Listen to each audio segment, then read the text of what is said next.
Hey guys, what's up? Hope you're all doing good. We're going to check out Fat Electrician. This is the most, I think, most gangster Marine of all time. Yes, that is it, Dan Daly. Hope you're all doing great. Please like and subscribe. And then we'll go ahead and start hopping into this. See what he's got to tell. One of the best storytellers I've ever heard of, man. Go ahead and make your prediction now. Who would win in a fight? 200 Kung Fu practitioners with melee weapons, or one Marine with a machine gun? One Marine with a machine gun. Today we're talking about the most gangster Marine ever. A man so remarkable that General Lejeune himself would declare him to be the most outstanding Marine of all time. A man that was so fierce on the battlefield that General Smedley D. Butler, one of only 2 Marines to ever receive the Medal of Honor twice, would declare him to be the fightingest Marine he ever knew. Ladies and gentlemen, the only other Marine to receive the Medal of Honor twice, Sergeant Major Dan Daly. Born in New York on November 11th, 1873, Dan Daly would grow up competing as an amateur boxer as well. 1873. Wow. It's a long time ago. Was working as a paperboy. And while working as a paperboy might seem like the useless details you throw in at the beginning to humanize the main character, in this case it's anything but, because him working as a paperboy would create a butterfly effect through time that would change the US military as a whole. You see, you gotta remember that this is the late 1800s and information and news didn't spread the same way it does today, so working as a paperboy back then meant that he always got the newspaper, meaning that he had more information at his fingertips than 99% of the population. Because of this, he would be able to closely follow the exploits of future President Theodore Roosevelt and his famous Rough Riders all throughout the Spanish-American War. And this would go on to be his inspiration to join the US Marine Corps, hoping that he too would be able to fight in the Spanish-American War. So that's exactly what he would do on January 10th, 1899, when Dan Daly would enlist in the United States Marine Corps at the age of 16 years old, coming in at only 5'6" and 135 pounds. But hey, as the old adage goes, it's not about the size of the dog in the fight, it's about the size of the fight in the dog. You see, the real problem here wasn't his stature, but the fact— Damn, 5'6", he's shorter than me. That's crazy. That he joined to fight in the Spanish-American War, and the Spanish-American War ended on December 10th, 1898, exactly 1 month prior to his enlistment date, but the news hadn't spread that far yet, so he ships off to training anyways. So fast forward, he finishes up training, realizing the Spanish-American War's over. He's kind of like, meh, I mean, the Spanish got off lucky, can't help it. I mean, let's face it, I'm gonna get the action I'm looking for at some point, right? This is America. We've been a country for like 124-ish years at this point. We've been not in armed conflict for all of like 45 seconds at this point. Surely something's gonna pop up soon. So he ends up getting put on ship duty over in the Asiatic fleet on the USS Newark. And sure enough, like after a month of being there, the Boxer Rebellion breaks out, and guess whose ship is the closest one to be able to respond? Dan Daly. Alright, real quick, oversimplified explanation of what the Boxer Rebellion is in case you have absolutely no idea. At this point in time, China had really just been opened up to the rest of the world, and foreign influence is just flooding in. You have West— Yeah, and now look, they're trying to push their stuff everywhere. These tariffs are eating them up, though. Western businesses going in there trying to make money. You've got Western governments going in there being like, hey, you guys want some democracy? And then you had missionaries going in there also trying to spread Christianity. And all of this influence came so fast, so quick, that a large portion of the Chinese population felt that it was too much, too soon, and they started to push back and started a nationalist movement. Part of this nationalist movement was a bunch of young men that practiced Kung Fu. Now, to somebody from the West, Kung Fu looks an awful lot like shadow boxing, so they just— I mean, now, hand-to-hand combat, I wouldn't never go near either one of them motherfuckers, no. But versus a gun, if you got the bullets, you're good. referred to these young men as boxers, hence the term Boxer Rebellion. These boxers got together, started their own little club called the Society of the Righteous and Harmonious Fist, and then proceeded to run around beating the shit out of and or killing every foreign diplomat, businessman, and missionary they could find. And it is at that point that the Marines get sent in. So Private Daly and the rest of the Marines show up to Peking, China, which would later go on to become known as Beijing, the capital of China, at which point they promptly and immediately take over a large legation center on the southern border wall of the city, known as the Tartar Wall. They then gather up all the refugees they can find, get them inside the legation center, and set up a defensive perimeter. Things are going well, now we're just waiting for reinforcements. Problem, hours and hours go by, the reinforcements don't show up, and it's about to be dark out. So at this point, the Marine leadership's thinking like, hey, the reinforcements are definitely on the way, they wouldn't just leave us here, which means the reinforcements have gotten lost because, I mean, let's face it, if there was ever a time or a place where the directions of go to the giant building on the big fucking wall wasn't specific enough, it would be in China, right? I mean, they're known for their big-ass walls. It's kind of their thing. So they're lost out there. We need to go find them before nighttime. Otherwise, they're going to get ambushed by like 1,000 of these kung fu guys, and they're all going to get killed. So we're all going to leave, go find the reinforcements, and come back. Private Daly, you're going to stand guard here by yourself. Now, I don't know what the logic was behind this. I don't know if it was like... I was just about to say, I mean, really? You're just going to leave him by himself? Why? You couldn't leave one other person? I mean, just one? How many Marines went in? Fuck Private Daly, he's the new guy, he can have the shitty job. Or if it was like, hey, Private Daly's a new guy, this mission's really dangerous, let's leave him here where it's safe. Or maybe they knew he was the main character and that he had plot armor. I have no idea. Either way, Private Daly is now effectively playing goalie for America for all of these refugees. So sure enough, like an hour after all the other Marines leave, hundreds of Boxer rebels show up and they're looking for a fight. Now, a couple of them have guns like muskets and stuff, really outdated weaponry. By and large, they're all carrying traditional Chinese martial arts weapons like... You sure it wasn't reverse engineered? And that's what they come up with, was a musket out of a regular gun? Because that's what they do to all our stuff now, is reverse engineer it. And then it comes back. And they sell it back to us, and it's half, not even half. Like swords, bow staffs, what have you. Some of them are even just rocking the old meat mittens, but they're looking for a fight either way. And this is shaping up to be one of the most ridiculous battles of all time. I mean, this is the type of stuff you get drunk at the bar and ask your buddy, like, hey, you think you could take on all 300 Spartans if you had a machine gun? Like, that's exactly what's about to go on here. I mean, in one corner, you've got an 18-year-old Marine with a machine gun, and in the other corner, you have 200 martial artists with, like, bow staffs and shit. You literally have gun fu versus kung fu, okay? And here's the kicker with the entire thing. The Society of the Righteous and Harmonious Fist legitimately and wholeheartedly believes that their martial arts training has made them impervious to bullets. Wow. That reduced. Yep.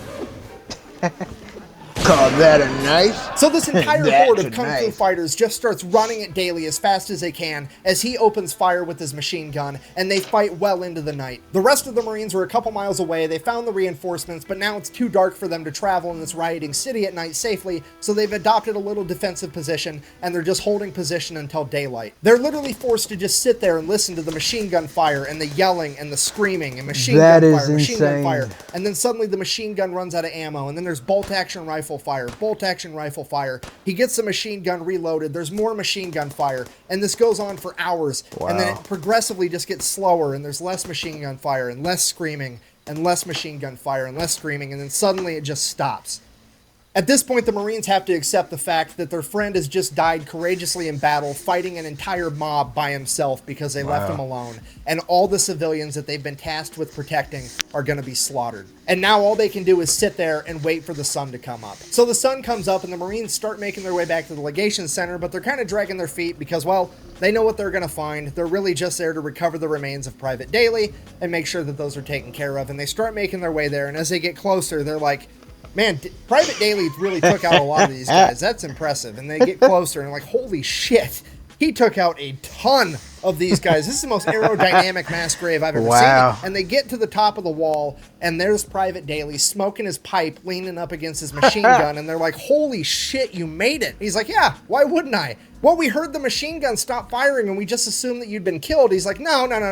I only quit firing because they quit coming. Dan Daly has effectively pulled off the impossible. He has single-handedly defeated 200 rebels by himself, saving all of the civilians, as well as... That is insane. And yet, then more run in there, even though they see the person before them just died. Hey, I can do it. I'm made out of steel. He wasn't. I mean, come on.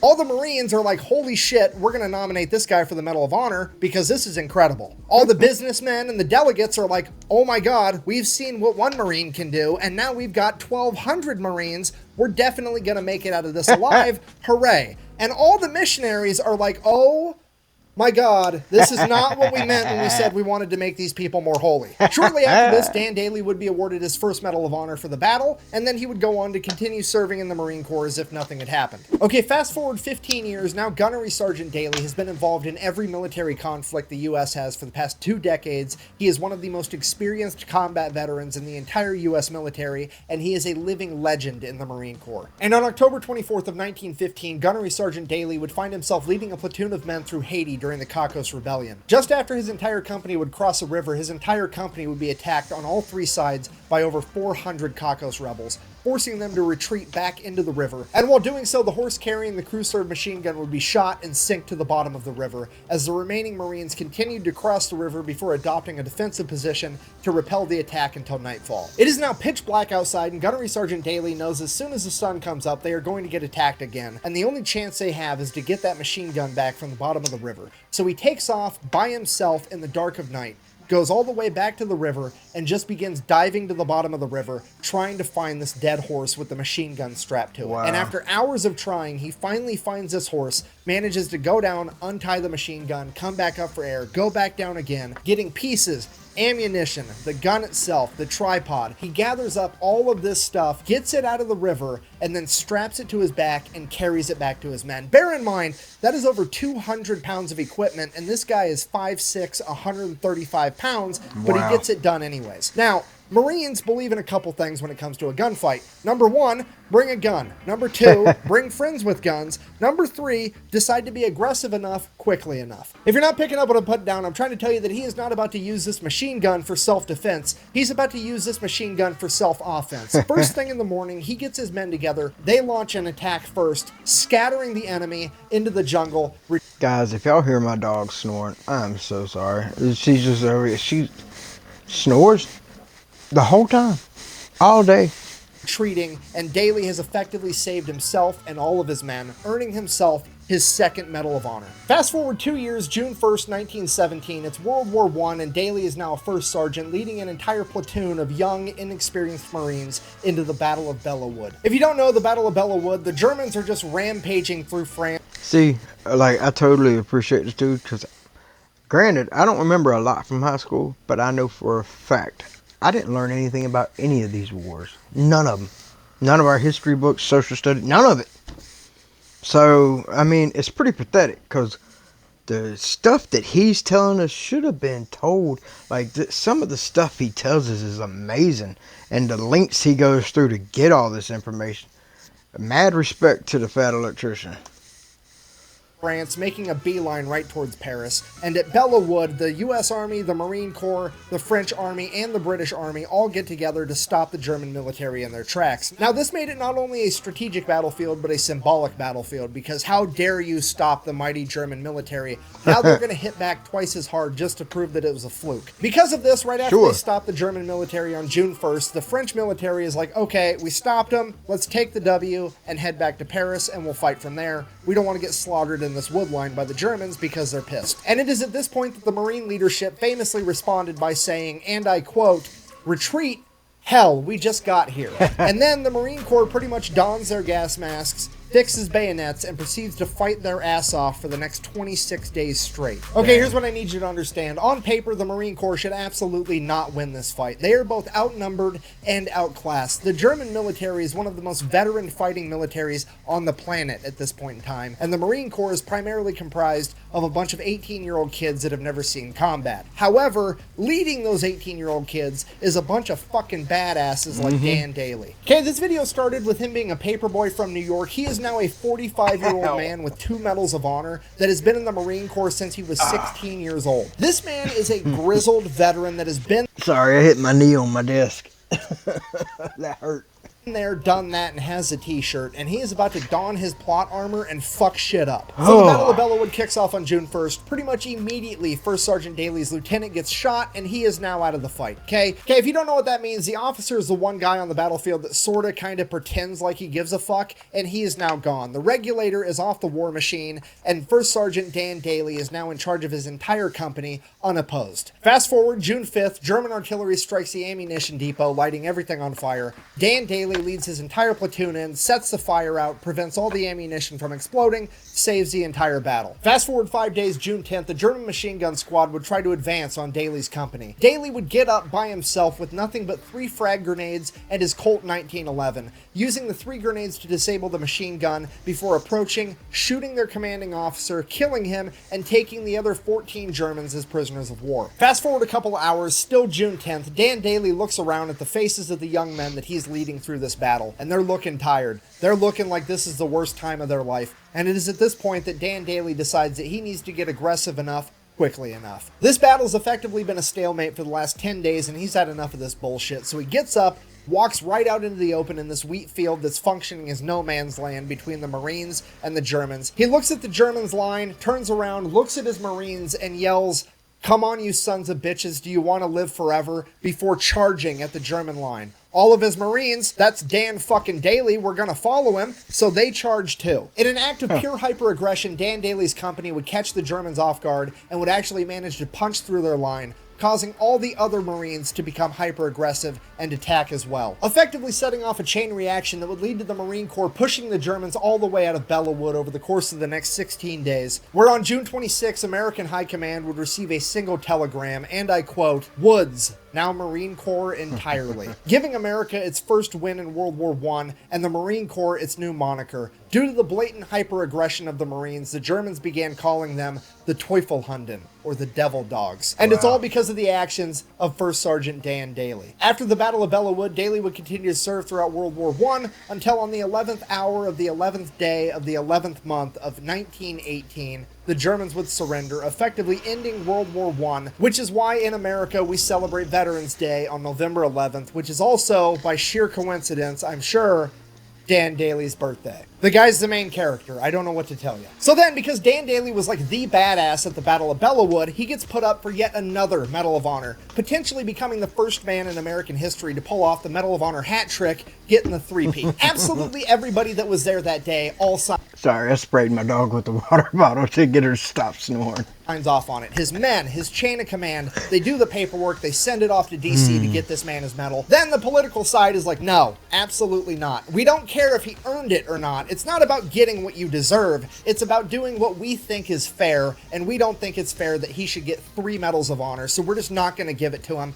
because we said so. Go fuck yourself. So instead, they go ahead and they give him the Distinguished Service Cross and the Navy Cross, which, if you don't know, both of those are like tied for the second highest military honor, because apparently second plus second equals first, I guess. Anyways, so he gets those instead. And then, bear in mind, this is 1919, right after World War I. Like a month later, in 1919, the military creates a new law that you're only allowed to earn 1 Medal of Honor. Okay, Dan Daly is so fucking gangster, they literally had to change the rules on how many times you're allowed to achieve the highest honor in the military. That's After bullshit. World War I, he would retire as a sergeant major, having turned down becoming a commissioned officer on multiple occasions, citing that he would rather be an outstanding sergeant than just another officer. He would then go on to work as a bank security guard, where for 17 years he would be the living embodiment of the world's shittiest lottery ticket for anybody dumb enough to try to rob that bank. Could you imagine just being some bank robber trying to get some quick cash and you run into the most gangster Marine of all time? Okay, I'm just gonna throw it out there. He didn't retire from being a bank security guard until 1936, and John Dillinger's bank robbing spree was from 1933 to 1934. So for a couple of years there was a significantly greater than 0% chance that the world almost got the ultimate clash of the bank robbing gangster and the most gangster Marine to ever live. And I'm going to go ahead and write that down in my book as the coolest thing to never actually happen. In conclusion, Mark Twain is frequently accredited with the famous quote, "It's not about the size of the dog in the fight, but the size of the fight in the dog." When in reality, it wasn't Mark Twain that said that first. It was actually Dwight D. Eisenhower, 5-star Army General and the 34th President of the United States. Somebody that would have known good and well who Sergeant Major Dan Daly was. And I think that maybe, just maybe, he had that 5'6", 135-pound devil dog on his mind when he came up with that quote. Thank you for watching. Best way to support the channel is go buy some merch at thefatelectrician.com. Quack bang out. I cannot believe that my favorite character from Starship Troopers is actually based off Dan Daly, and I had no idea. Come on, you idiot! You want to live forever? I expect the best, and I give the best. Here's the beer. I tell you what. All right, go ahead and make. It's amazing all the stuff that Hollywood has stolen over the years and make it out like it's theirs. Like the Dirty Dozen, which is really the Filthy 13 with Jake McNasty. It's like, wow. All the things they've stolen, and then they make it out. Because isn't the Dirty Dozen, isn't that a cowboy western? But anyhow, Man, one thing I noticed about the Fat Electrician, every time I've seen him on any episode of, he's been on the Unsubscribe podcast, but he always wears shirts with no sleeves. So I don't know if it's a construction thing or what, but I cannot stand having my shirt pulling on me, and he is always in a tank top. 100% feel him on that one. But hey guys, please like, subscribe, and let me know what you want me to watch next, and I will react to that as soon as I can. I hope you all have a blessed day and have a good night. I will catch you on the next one.